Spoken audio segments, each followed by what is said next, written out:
Welcome to the deep dive. Let's talk about you for a second. You are putting in the work. I mean, you are waking up early, you're consistent, you're basically grinding day in and day out. Right, checking all the boxes. Exactly. You look at your schedule and it is just packed. You are doing absolutely everything that people say you're supposed to do to succeed, but, well, despite all of that sheer effort, you feel completely frustratingly stuck. Like your tires are just spinning in deep mud. Yeah, the engine is screaming, the speedometer says you're going 60 miles an hour, but you haven't moved an inch. So if you've ever looked at your perfectly organized notes or your flawless daily routine and wondered why you aren't actually advancing, this deep dive is for you. That feeling of being stuck while in motion is, it's a very specific, almost haunting kind of frustration. And I think it's vital to establish right up front, if you're experiencing this, it is not a symptom of laziness. Oh, definitely not. Right. It is not a lack of willpower at all. We are looking at a deeply ingrained psychological conflict today. And it's an honest conflict that usually only plagues people who are genuinely striving for that top, 0.01%. Because people who don't care just coast, right? Exactly. They don't feel this agonizing stagnation. The pain you're feeling is actually a byproduct of your ambition colliding with a flawed operational framework. Okay, let's unpack this because the core of that collision, what we're really going to tear apart today, is the painful friction between sticking to your own self-taught methods, which we'll call my way, versus surrendering to established orthodox methods. The mainstream way. Right, the mainstream way. This battle happens quietly in the minds of ambitious people every single day. And there's a powerful quote from our source material today that just perfectly captures the stakes here. It's a great quote. It really is. It essentially argues that it takes a massive amount of courage to keep walking your own path while actively questioning whether you're right, rather than, simply shutting off your brain and walking the path everyone else is on. I mean, think about the duality of that statement for a second. Walking the established path, the one with the blueprints already drawn, requires obedience. Sure, discipline. Right, discipline. But it doesn't require the intense, vulnerable courage of hacking your way through the jungle with a machete, especially while simultaneously having the self-awareness to stop, look at your compass, and ask, wait, am I walking in circles? Maintaining absolute belief in your vision, but absolute skepticism of your methods, that sounds incredibly taxing on the nervous system. It absolutely is. So our mission today is to dissect the psychology of why our efforts sometimes betray us. Like, why we stubbornly cling to our own ways, and, more importantly, how to break out of this stagnation without losing that unique identity. Because nobody wants to just become a carbon copy. Exactly. But to cure the disease, we have to start by looking at the primary symptom. We really need to dismantle the illusion that all effort is inherently good effort. Yeah, that societal obsession with praising the sheer act of sweating. Right. Regardless of what direction the person is actually running. Which brings us to the trap of the safe zone, the treadmill of comfortable effort. And this is where so many ambitious people get tripped up. When they hit a wall, their immediate reflexive thought is usually, oh, I lack consistency. I just need to work harder. If I just put in 10 more hours a week, I'd break through. Yeah. But if you actually look at their behavior, they are consistent. They are sitting at their desks. They're watching the tutorials. Right, they're doing the drills. The problem isn't a lack of consistency. The problem is that their consistency is trapped entirely inside a psychological safe zone. Comfortable effort. I mean, it sounds like an oxymoron, because when you're in it, you feel completely exhausted. So how can that kind of effort be comfortable? Well, it's comfortable because it completely lacks psychological friction. Effort that relies only on what you're already good at or, what you already know how to do is incredibly seductive. How so? It gives you the neurochemical reward of productivity. You get that little dopamine hit that says, hey, I'm working hard, because you are expending time and physical energy. But you aren't actually challenging your core assumptions. You aren't risking failure. Exactly. You are just doing the familiar over and over again, maybe just a little bit faster or a little bit neater. So it's literally running in place. You're out of breath, so you assume you must have traveled a mile, but the scenery hasn't changed at all. Let's look at some real-world signs of this fake effort from the source. Oh, there's so many. Like the person who fills up notebooks with tiny, immaculate handwriting, or the professional who perfectly organizes all of their seminar materials into a beautifully color-coded database. Doing endless loops of the exact same foundational material. Yes. Why does the brain do that? Well, the human brain is remarkably tricky when it comes to avoiding vulnerability. The psychology here is that these tasks, organizing, highlighting, building complex spreadsheets, they secretly begin to replace actual practice. Because actual practice is scary. Right. Your brain desperately wants the feeling of accomplishment, but it's terrified of the real-world feedback that comes from actually launching a product or publishing an article. Because real-world feedback might be negative. Exactly. And a spreadsheet never rejects you. So the metric for success quietly shifts in your mind. Without you even realizing it, you stop measuring the quality of your action and you start measuring the quantity of hours spent preparing to act.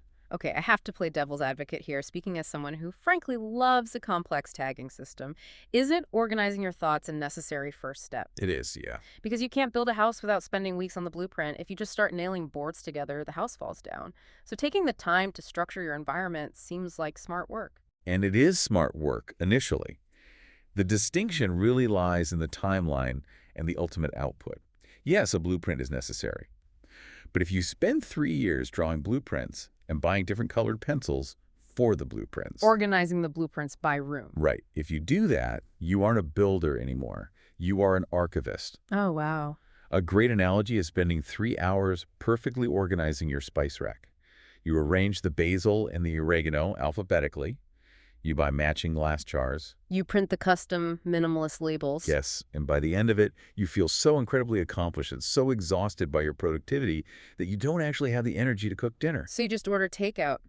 Precisely. Mm. Organizing the spice rack is not cooking, but it feels adjacent enough to cooking that your brain allows you to claim the credit. That is wild. You use the organization to give yourself a pass on the execution. And this creates a secondary, highly toxic habit. Once you have built that perfect spice rack or that immaculate digital database, you start secretly comparing your perfect preparation to others. Oh, to validate that you're doing it right? Exactly. You look at a competitor who has messy notes, who seems chaotic, and you use your neatness to prove your method is superior, even if that messy person is the one actually getting results. That is a brutal realization. So you're in a state of being in motion without actually moving forward. Motion versus action. Motion is researching the best microphone to buy. Action is recording the audio. If your effort is entirely contained within the safe zone of motion, you will never reach that top tier of success. So if we know this, if a listener is hearing this right now and realizing they've spent 6 months organizing their spice rack, why don't they just stop? It's a great question. If my way is clearly trapping them in motion, why don't they just adopt the established mainstream methods that actually generate results? This brings us to the psychology of stubbornness. Which is deeply counterintuitive. On a logical level, the advice society gives to a struggling person is very straightforward. Just be humble, put your ego aside, and learn from the established methods. Right. And logically, people know that. They do. Logically, they agree. But emotionally, they find themselves completely paralyzed. They simply cannot bring themselves to do it. And we usually assume this comes down to arrogance, don't we? Like when someone stubbornly sticks to their failing method, we just think, oh, they think they're a genius. They have too much pride. That is a massive misconception. In reality, this stubborn resistance is driven by intense fear and incredibly low self-esteem. Wait, really? Explain how low self-esteem manifests as stubbornness. That seems almost backwards. Well, think about the person who has been struggling alone for years. They've been trying to master a skill using entirely their own self-taught methods. That methodology isn't just a tool to them anymore. It's personal. It is the physical manifestation of their late nights.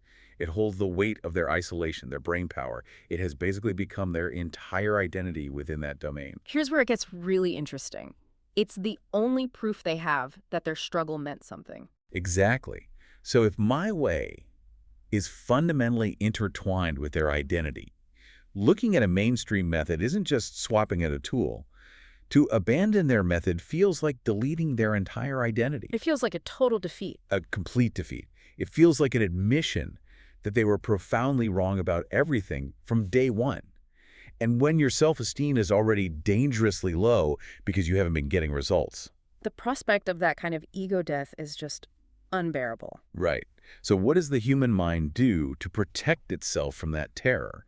It doubles down. You don't stubbornly stick to your method because you're arrogant. You stick to it because you're terrified of who you would be if you admitted it was flawed. It's tragic, honestly. People are fighting a life or death battle to protect their ego over what, according to the text, should just be a simple update of choices. Consider how we treat technology. When your phone gets a software update, you don't drop to your knees in despair. Right. You don't say, my whole life was a lie. Exactly. You just accept that version 2.0, patch some bugs, you click update and move on. But because we tie our intrinsic human value to our initial efforts, we can't view our own methods with that kind of detachment. And if we connect this to the bigger picture, you can't objectively evaluate a new method if your entire self-worth is tied to your old method. That is the exact definition of true confidence in this context. Sticking stubbornly to one way is deeply intertwined with a lack of true confidence. Okay, let's follow this progression. Let's say a listener does the hard work. They look in the mirror and finally admit, okay, my way isn't working. I need to adopt the proven path. They swallow the fear. Right. They swallow the fear. They step out to learn the new way. What is the very next hurdle they hit? The moment they attempt to adopt the new method, they usually run straight into a brick wall called perfectionism. Perfectionism. Yes, and we have to understand that this perfectionism is actually just a mutated form of the exact same fear we just discussed. How so? Because perfectionism usually feels like, a desire for excellence. The subconscious logic operates like this. If I must abandon my identity and suffer the ego hit of adopting this mainstream way, then I have to execute it flawlessly. It better be worth it. Exactly. The new way better yield spectacular results. Otherwise, this painful transition was for nothing. It's an all-or-nothing trap. Perfectionists view learning in absolute terms. So if they buy into a highly structured mainstream system, and the book says follow all 10 steps, they feel deep guilt if they only adopt parts of it. They believe they must implement 100% of it, starting from step one for it to even count. And this creates two very specific behavioral traps: procrastination and boredom. Okay, let's break down the procrastination trap first, because we usually think of procrastination as just like watching TV. This is preparation as procrastination. Implementing a massive new methodology is daunting. It usually requires a total overhaul of your workflow. So the perfectionist mind says, I'm going to wait until I'm fully prepared. I can't start on a Wednesday. I need to wait for Monday. Actually, the first of the month, I need to buy the specific software. I need a totally clear weekend to set it up. And because life is messy, that pristine weekend never arrives. So they never start. Exactly. They get to feel like they are about to start without ever taking the risk. What about the second trap, boredom? The boredom trap happens when they finally force themselves to start. They say, I'm doing it perfectly, so I'm starting from the absolute beginner level, page 1. Even though they already have years of self-taught experience. Right. They aren't actually a beginner, but their perfectionism forces them to sit through the basic definitions and rudimentary exercises that they mastered 3 years ago. And it becomes agonizingly tedious. They get so frustrated by the elementary stuff that they abandon the entire program before they ever reach the advanced stuff they actually needed. Both of these traps stem from the exact same root inability: the refusal to accept that you can take just a piece of a system without buying the whole thing. It's like feeling you can't eat a salad unless you also commit to running a marathon every day. How many times have you thrown out a perfectly good strategy just because you couldn't execute it perfectly on day one? It's so common.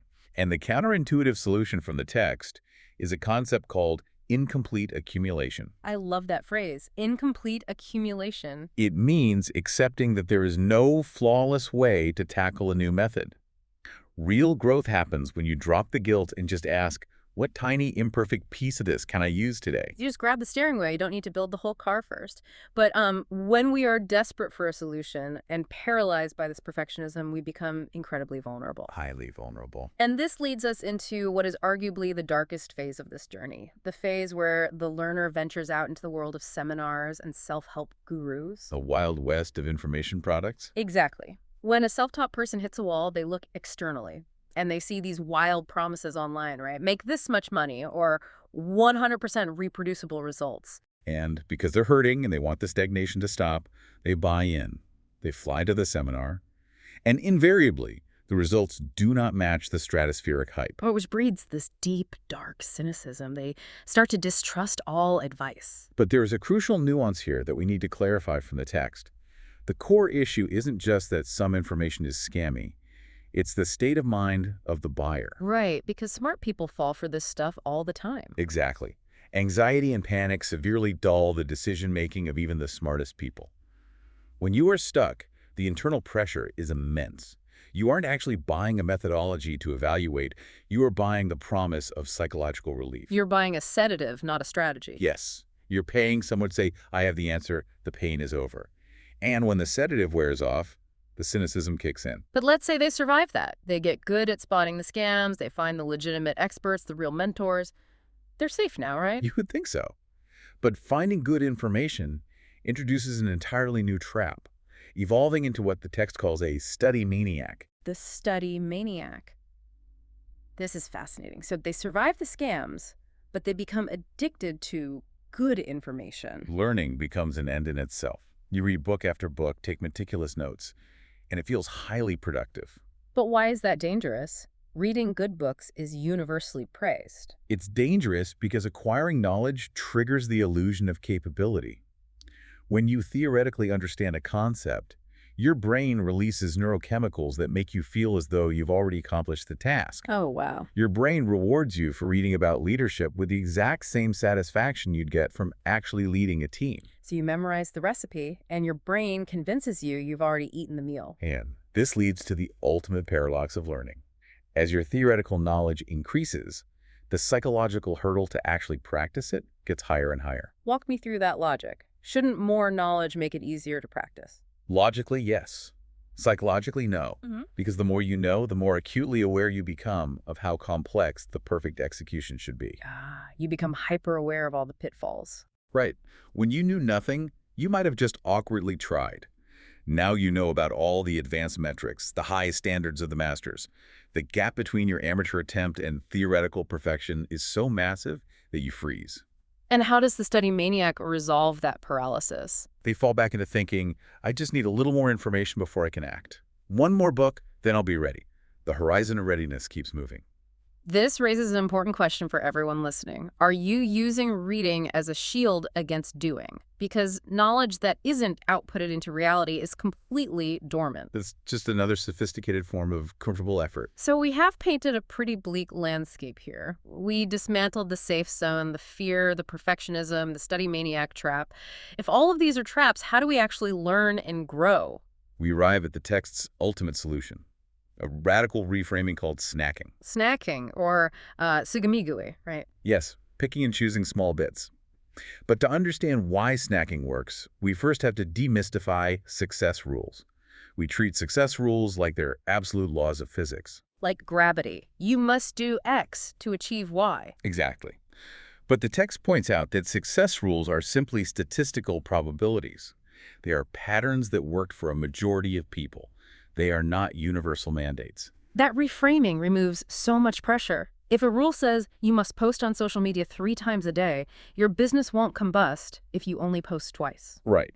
And once you view methods as statistical probabilities, the war between my way and the mainstream way is revealed to be a false dichotomy. How so? Because even people who succeed by doing things entirely their way are unconsciously using parts of the mainstream success rules. They just stumbled upon them in the dark. Okay, so the goal isn't to completely abandon your way, but to actively hunt for what you lack in the mainstream. That's the snacking method. You keep your own foundation, yes. Now, on the surface, snacking sounds lazy. It sounds like, oh, I'll just do whatever I feel like. But according to the text, it is the most serious, rigorous way to learn.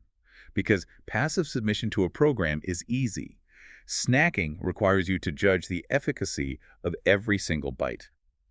And the mechanic for this is testing a method at 70% perfection. The 70% rule, why not aim for 100? Because 100% triggers the procrastination trap. You implement a new tactic quickly at a B- level. If it works, you keep it.